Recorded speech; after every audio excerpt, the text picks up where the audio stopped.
Assalamualaikum warahmatullahi wabarakatuh. Kembali lagi bersama saya Herdi Junior Mining. Ya teman-teman, hari ini kita akan melihat sesuatu yang unik ya dari batu bara.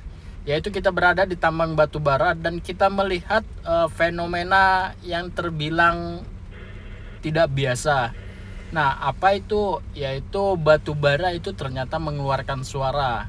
Nah, bukan karena dari suara materialnya, akan tetapi entah ini karena getaran-getaran yang mengakibatkan gesekan dari batu bara.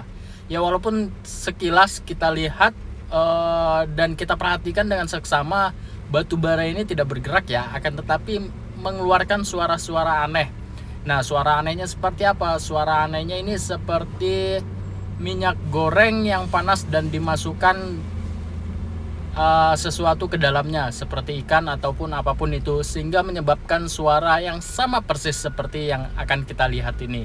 Nah, kemudian menurut teman-teman kira-kira suara apa itu? Bisa langsung komen di bawah.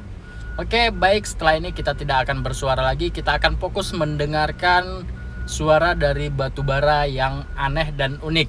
Bagaimana videonya? Langsung saja kita lihat. Sebelum kita melihat, buat teman-teman jangan lupa buat di like, share, komen, dan tentunya tekan lonceng dan subscribe. Langsung aja kita lihat.